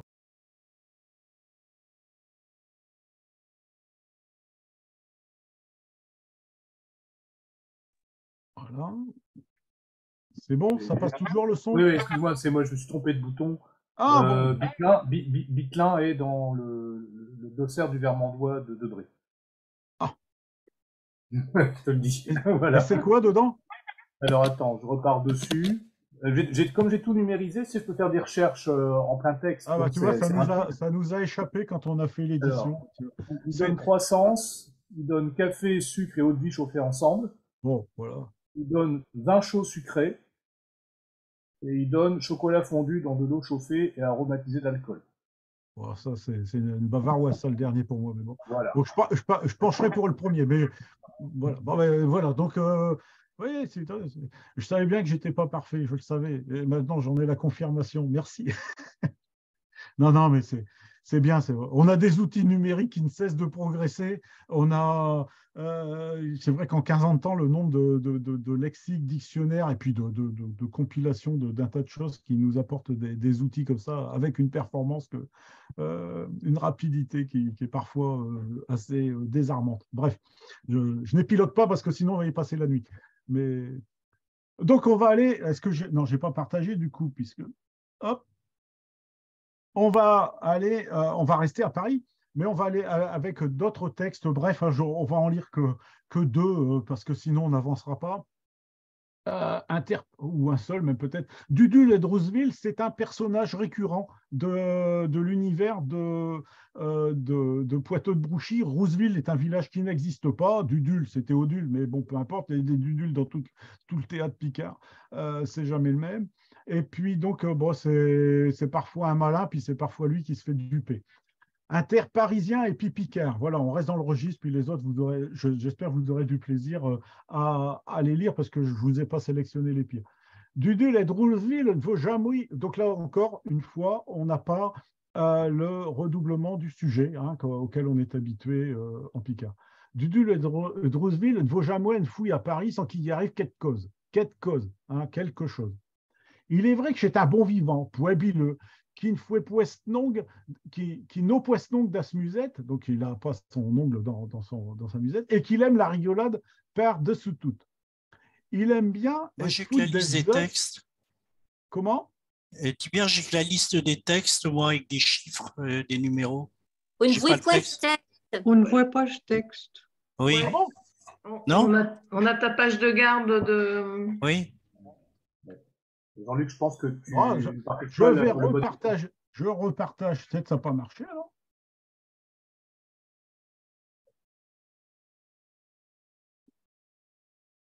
Voilà, les participants peuvent voir. Vous voyez là? Ça va?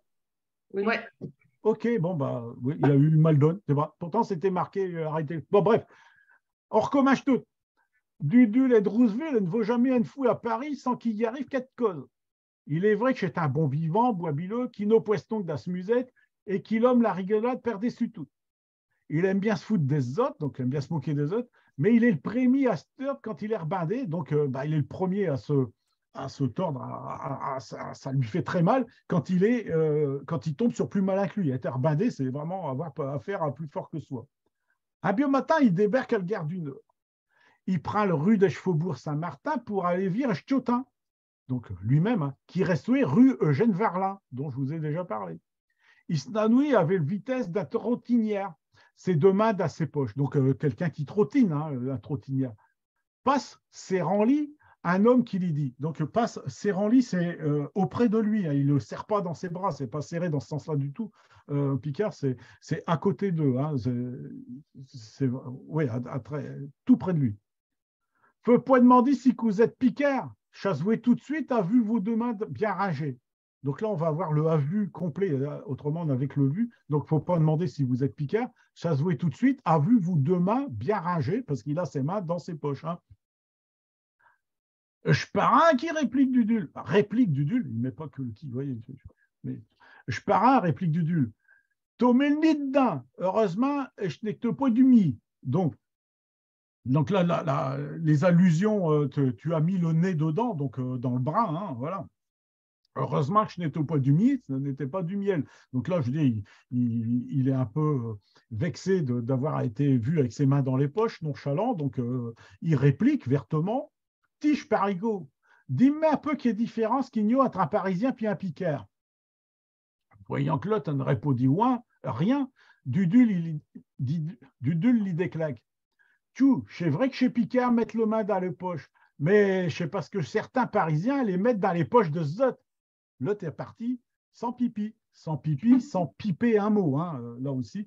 Donc voilà, donc il lui a cloué le bec donc en disant qu'il y avait des pickpockets à Paris hein, pour faire un peu plus clair. Bon, vous regarderez les autres. Le troisième n'est pas le plus mauvais non plus en termes de réplique. C'est féminin. Je voulais j'aurais pas le temps de faire tout une fois de plus, c'est quand même catastrophique. Je sais que j'en prépare toujours trop, et pourtant, là, je vous promets, j'en ai éliminé beaucoup. J'en ai éliminé beaucoup. Voilà, vous l'avez, la fable, Oui. Schleerichon puis le Catelaine, vous l'avez? Bon, Oui. donc là, on a une fable qui est datée cette fois-ci, c'est assez rare pour le souligner, donc d'après-guerre, avec un hérisson, et puis donc une catène, une châtaigne. Hein. Un tchotin hérissant ayant maqué forche les michons, des escargots. Je ne sais pas si les hérissons mangent vraiment des escargots, je ne suis pas trop renseigné. Faisait prangère, donc faisait la sieste, tous ses mer, donc tout à côté de sa mère. C'est le même serré que tout à l'heure. Inter, deux sœurs et puis Saint-Père, donc ils sont donc une famille hérisson tous ensemble et ils font la sieste. Un étant dessous un catinier, donc un châtaignier, se change d'instant comme un cloquis, donc oscillant dans le temps comme un clocher. Et je vais au Chinan toucher Branque, chez Feuille, chez Zouette, chez Gannes, chez Blanc, donc on est à l'automne, au moment des châtaignes, il va y avoir une qui va tomber, donc les feuilles jaunes et blanches donc, tombent des branches par la force du vent. Chez Twitch Silence, l'eau, bien au quoi, bien au calme, bien tranquillement, hein, bien au quoi, c'est être tranquille. Tout d'un que, Haute-Vigny, pourquoi, SD au champ, se décrochant, une grosse catane, une châtaigne, vient de cher tout au mi-temps d'Elben, donc au milieu de la famille, au milieu de la bande. Dans la famille, alerte et branle-beau, elle chute ayant ouvert escoc, elle grosse catène, dit poc à poc, s'adressant Achtou et Richon, digérant forche les michons. Donc bon, là, on est dans une fable, hein, les animaux parlent, les châtaignes parlent également, et donc la châtaigne, donc sa coque a été ouverte, et elle va parler de tout à trac au petit hérisson. Vous remarquerez que certains quatrains comportent 5 vers. Hein, c'est pas rare chez Poiteux. C'est pas systématique non plus, mais il s'accommode d'une rythmique très, très, très calquée. Hein, il se donne des libertés. Même sur la rime aussi, il se donne des libertés. Est-il possible que vois-je sur terre, parle la châtaigne, hein, pareil l'horreur, tu ne sais où pour plaire, t'es si affreux qu'un porc-épic vue de carapace pleine de pic-pic. Donc la châtaigne traite le pauvre jeune hérisson d'affreux porc-épic, avec sa carapace pleine de pic-pic, donc de piquants. Hein. Todu dévalisis d'épines chez Airwest, donc les ronces, pour garnir Tneken, ta chaîne du dos, donc ta colonne vertébrale, mot à mot, hein, mais donc là, l'ensemble de ta carapace, mais voilà. T'es un drôle et carimaro, le dame nature, poids bio numéro. Donc de la nature, tu n'es pas le plus beau numéro, tu es un drôle de personnage de carnaval. Si venu à passer à une mervac, donc une vache mère, internou, sœur à l'air Wiltrack, il faut te moucher. Donc tu ferais peur à une vache, il faut te cacher. Mucheté, sœur main que tu le fruit échervoté. C'est un mot qui n'existe que dans ce secteur-là, qui veut simplement dire avorter. Hein. C'est échorté le plus fréquent, mais là, échervoter, c'est avorter. Donc la vache ferait une fausse couche, si on peut dire. Tu ne vois donc pas quoi que tu te coupes, ma foi, le pelle à se foutre des fourgons. Donc la pelle se fout de fourgon. Le fourgon, c'est le tisonnier. Hein, donc la pelle, c'est la pelle à charbon pour le poêle à charbon. Et donc, c'est l'époque, hein, où, même en 1946, c'est même la pleine époque du chauffage au charbon. Donc, c'est l'hôpital qui se fout de la charité, si on veut faire une formule plus française contemporaine. Donc, le pelle se fout du fourgon. V'là qu'il faut sortir une mégon. Si jamais tu voyouilles d'un glache, d'ici, et je prévois le vilain grimache, et que tu fruis, un voyant de tes picous, tu n'os de te penche du scatindou. Donc le jeune hérisson lui réplique vertement aussi que tu te moques de moi, mais tu ne t'es pas vu. Alors la châtaigne, elle ne s'est peut-être pas vue, effectivement, puisqu'elle vient de tomber. Si tu te voyais dans un miroir, j'imagine que tu ferais une sacrée grimace. Donc la grimace, quelle vilaine grimace tu ferais en voyant tes piquants. Tu en as de ta panche, donc de ton ventre, jusqu'à ton dos. L'hôpital, Moki Quarlospice, donc voilà, dans la même image que précédemment, chez Schnouer qui se rit des chepins d'épices, donc une troisième fois, l'hôpital qui se moque de la charité, mais là, cette fois-ci, avec le pain noir qui se moque ce n'est pas dit pain noir, mais du noir, c'est le pain noir du pain d'épices. Il au bieu jui, donc la morale de la femme, il au bieu jus, echti qui ironise, donc il a beau jeu celui qui ironise, à condition de pouvoir dire une bêtise. Et un smotchant del barbouillé, tofoué fausse route, marron rouillé.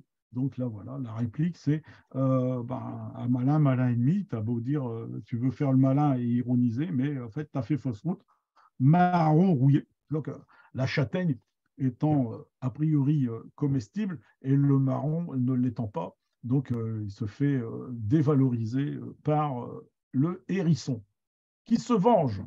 La vengeance du hérisson. Alors, oui. La boque de châtaigne, je crois qu'elle a des piquants. Et l'imichon, ça peut être limace. Oui, les michons, mais là, le titre, c'est hérisson. Le hérisson, il mange des limichons. Des limaces. Oui, limaces ou escargots. Mais un hérisson, ça mange des limaces? Peut-être, hein. Ah que oui.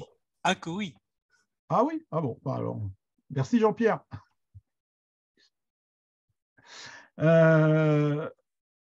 Moi, j'aime bien, je fais ça, c'est pour apprendre aussi. Hein. Ah ouais. Je pourrais faire même. Sinon, je m'ennuierais si je savais déjà tout.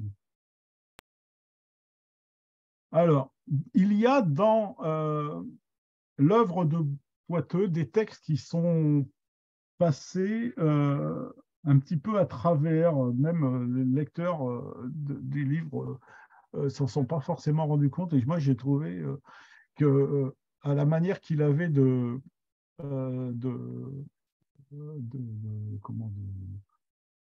peindre, de dépeindre, de dessiner, il a fait la même chose, j'ai trouvé dans d'assez nombreux textes en Picard, des personnages du village. Alors, bien sûr, bon, vous allez en avoir la liste. Il y a l'instituteur, il y a le curé, il y a le bedeau, il y a le garde champêtre, il y a le cantonnier, il y a, voilà. Mais il y a les petits métiers importants, le bûcheron, mais la personne qui fait aller la loterie à la fête, le barbier, le seigneur qui est le tueur de cochons.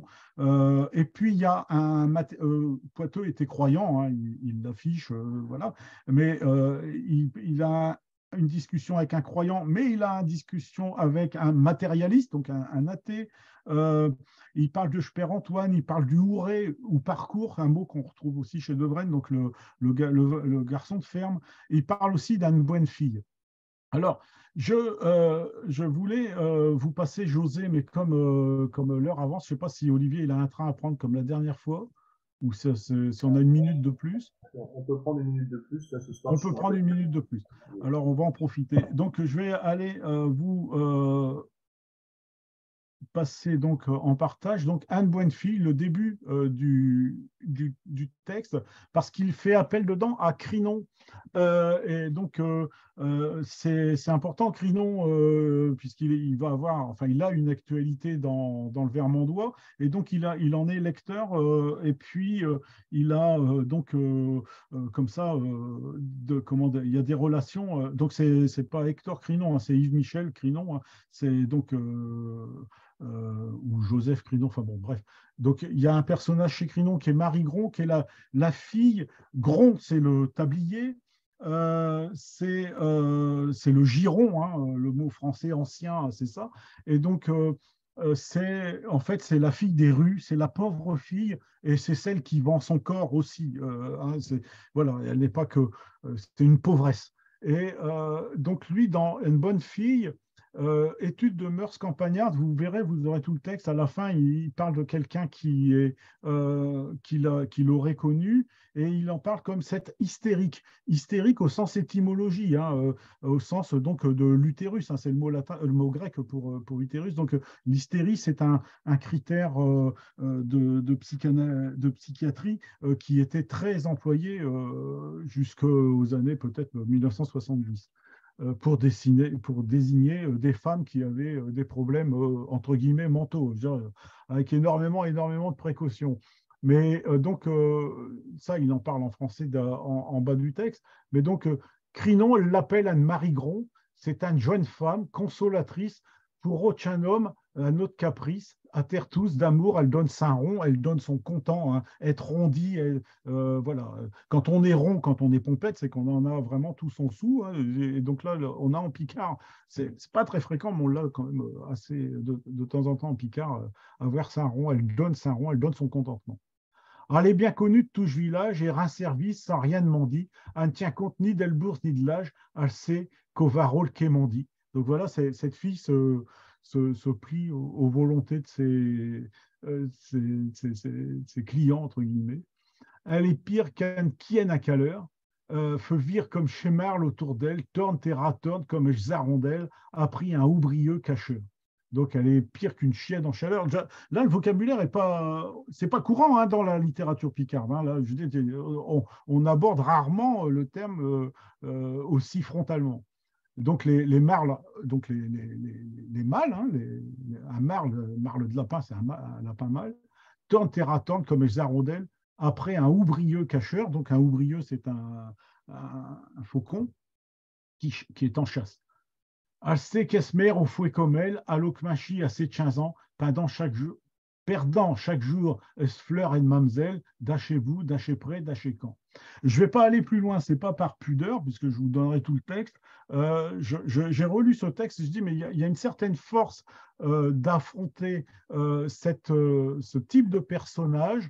Je vous le redis, en ayant parallèlement donné des textes sur le curé, le bedeau, et puis aussi donc des personnages qui font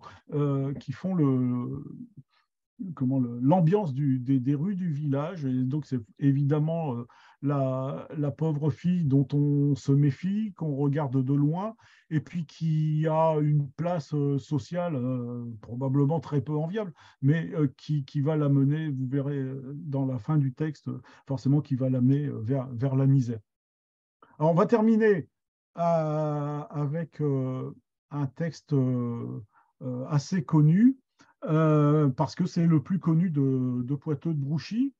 C'est Schlapindicite. Schlapindicite, en fait, si Poiteux n'était pas passé à la postérité, ce serait la seule chose qu'on nous retiendrions de lui, sans forcément savoir que c'est de lui, parce que dans ce disque que j'ai acquis quand j'étais encore étudiant, c'est un 33 tours, hein, qui a été édité au tout début des années fin 70, début 80, qui est enregistré par Georges Courcol, qui est là derrière, donc l'Amiénois Georges Courcol, qui faisait partie d'une troupe de théâtre, l'indépendante artistique amiénoise, qui était avec sa femme Lucienne, donc qu'on arpentait toutes les scènes, tous les villages, partout dans le département de la Somme, ils ont joué du théâtre, et il a interprété un certain nombre de chansons picardes qui s'intitule son album Vieilles chansons picardes. Et dedans, il y a Grand-mère à poussière, il y a Barnum, il y a Schlarigné de Rumigny, il y a le Tripet de Vac et il y a Schlapindicite. Et aucune n'est créditée au nom de son auteur et éventuellement compositeur, mais surtout de son auteur de texte. Et donc, que ce soit Sorva, Bourgeois, Édouard David, tout le monde passe à l'as, et Poiteux passe à l'as avec les autres dans ce disque, qui a été énormément diffusé par les disques DS. C'était des très, très grosses diffusions. On trouvait ça dans les supermarchés, tout ça. Et donc, on va écouter Schlarigny, chanté par Courcol, mais vous allez avoir le texte qui va s'afficher avec les musiques, puisqu'il y a plusieurs musiques qui ont été composées dessus, dont une qui a été composée par Poiteux, et puis une par Carpentier, et puis une par Locqueneux. Voilà, donc il y a plusieurs musiques. Vous allez entendre la version la plus connue, et puis on se quittera là-dessus. Donc on va écouter le début pour... voilà, on partage l'audio, c'est formidable, ça va marcher du premier coup. Voilà. Et puis maintenant, il faut que l'enregistrement il décolle. Quand on est à parfaite santé, on certain qu'on s'est plein de fierté, on croit qu'on ne sera jamais malade, mais un vieux jour, c'est pas cha marmelade, on sera mon chel d'un 5 à 12, d'estomac jusqu'à Saint-Doux. C'est pire que le diable d'un lieu béni. On s'est atteint d'appendicite. Semaine passée, Tchosiap qui est hors d'eux. Ratascabus cassé à deux. Smoron de douleur et puis de colique. Un est parti à notre applique. Au courbera chez Cherusier. Qui tout le temps t'en dit, je ne sera rien, il faut que tu nommes Bérat Salite, il est atteint d'appendicite.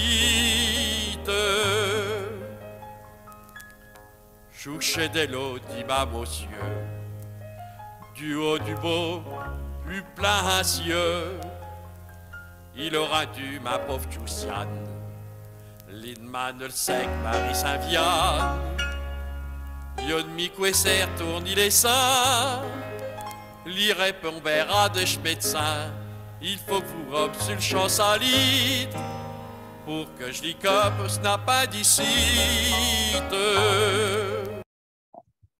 Bon, vous lirez le reste, vous le chantonnerez dans votre tête, mais l'air, une fois qu'on l'a entendu, on ne l'oublie plus. Donc, bien entendu, à la fin ne veut pas vouloir qu'on lui coupe son appendicite, quoi, parce que forcément, il y a ambiguïté sur l'organe qui sert à rien et qu'il faut couper, qui est inflammé, mais bon, voilà, vous comprenez. Bon, voilà, donc c'est assez, bien sûr, c'est de la chanson de banquet, de fin de banquet, c'est de la chanson pour amuser, c'est le Picard grivois aussi, et puis c'est une image de Poiteux qu'il revendiquait, nous ont confirmé ses descendants quand on a pu travailler ensemble autour de l'édition de Tchécon de Stchotin. Voilà, j'espère que je vous ai fait découvrir quelqu'un. ou bien que je vous en ai fait découvrir certains aspects. J'insiste sur ces personnages. Je vous assure, je ne sais pas, je n'ai pas relu tout le bouquin, parce que quand même, mais c'est beaucoup. Mais ce que j'ai relu, je dis, mais lequel je vais choisir? Et puis j'en avais pris un autre, hein, que vous allez avoir, il s'appelle José, c'est un autre personnage. Je ne suis pas parti sur les personnages connus du kaléidoscope villageois, mais sur ceux qui sont plutôt typés. Et puis, j'espère que comme ça, vous aurez plaisir à relire du Poitou de Brouchy, à voir que le Picard du Santerre est une langue riche, une langue avec son vocabulaire, une grammaire chez Poitou qui est spéciale, particulière. Que la rime n'affecte pas la qualité de la langue. Il y a assez peu de prose, il y a les histoires en prose, mais il y a majoritairement de la rime, des vers en tout cas, chez Poiteux, dans une versification qui n'est pas toujours orthogonale au sens français du terme, mais on a le droit de faire ce qu'on veut. Tout de même, il avait tout à fait le droit de faire ce qu'il voulait faire. Voilà mes gens pour un nuit. Le mois qui vient, ils iront virer de pair, hein, forcément, on ne va pas retourner là-bas. Je ne suis pas certain qu'il y aura un enregistrement, ce que j'ai dans la tête, je n'aurai pas d'enregistrement, mais ce n'est pas grave, on y arrivera quand même. Voilà, si vous avez... S'il vous plaît, oui, c'est GG. Je n'ai pas compris l'explication du bitlin d'Olivier. C'est Olivier disait, ouais. Parmi les trois significations, il y en a une qui est de la bavaroise, c'est ce chocolat chaud avec du kirsch ou un autre alcool. C'est la troisième qu'il a donné, mais la première, c'est un café, et ça correspond bien en relation avec le flip, qui est donc du cidre chauffé à la goutte. Et là, c'est un café avec une goutte, un alcool qui est chauffé et qui est sucré également. Oui, parce que là, dans le dico de Brouwer et le Blond du dictionnaire de la cuisine picarde, il marque café, sucre, eau de vie chauffée, ou alors du vin chaud sucré. C'est ce que Olivier nous a dit tout à l'heure, tu vois. On n'était pas tombé sur les bonnes références. Comme il y avait que cette occurrence-là dans le texte, on n'a peut-être pas assez insisté à l'époque. Mais l'édition a été laborieuse au sens étymologique. Il y a eu beaucoup de travail. Et donc, il y a des moments où ça peut se fixer quand on fait un truc comme ça. Voilà. Il y avait d'autres interventions? Oui, juste avant qu'on se quitte, donc je crois que tu avais donné la date de la prochaine réunion. C'est le 17, hein, c'est ça? Le 16. Le 16. Avec les dates. Et pour information, mais vous l'avez déjà vu passer par mail, donc le documentaire Plum sur les écrivains de langue picarde du XXIe siècle, hein, dans lequel il y a Jean-Luc, il y a Christiane Dupuis, je pense qu'ici il y a Micheline, bien sûr, hein, qui est là. Il sera diffusé donc sur WEO ce dimanche 29 janvier à 20h. Donc, voilà, c'est une information que je répète, hein, sur ceux qui n'ont pas pu le voir, ça sera l'occasion de le visionner à la télévision. Il y aura une série de rediffusions et dans l'année, une deuxième série de rediffusions qu'on ne connaît pas encore pour le moment. Voilà. Oui, je voulais rappeler que ça peut être intéressant, puisqu'on parle d'écrivains, de voir un documentaire sur des écrivains encore vivants, enfin, il y a plus de gens malheureusement, mais enfin, l'idée c'était quand même de montrer ceux qui écrivent aujourd'hui.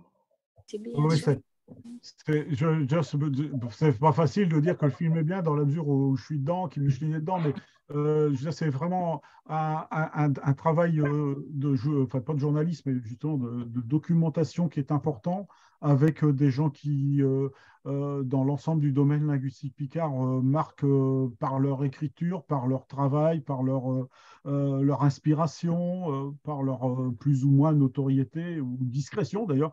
La littérature picarde contemporaine, il a été tourné avant le Covid pour une grande partie. Donc il y a plus de 3 ans, ce qui fait que moi-même je suis surpris d'être dedans, c'est pour vous dire que j'avais oublié qu'ils étaient venus à la maison à un moment donné, mais il y a différents aspects des travaux d'écriture chez les uns, chez les autres, en public, en train de dire un texte, ou de l'interpréter, en train de traduire, voilà. Et puis il y a la présence de Jean Leclerc, qui est un des piliers de l'écriture contemporaine en prose, essentiellement, et qui est un ami regretté qui est parti il y a 2 ans, mais qui nous accompagne pour beaucoup dans des chemins qu'il a su défricher dans l'écriture du Picard. Et donc, c'est l'occasion de le revoir avec Janine, sa femme, qui m'a encore écrit hier, d'ailleurs, Janine. Et donc, effectivement, sur Weo, c'est bien, on peut l'arbéiller quand on est assis dans sac à dos à cette maison. On ne peut pas faire mieux. Hein. Voilà, écoutez, on se revoit le jeudi 16 dans un autre coin du domaine linguistique Picard dans lequel on n'est pas encore allé. Merci. Allez. À se revoir. À tous. Allez, mes gens. Allez.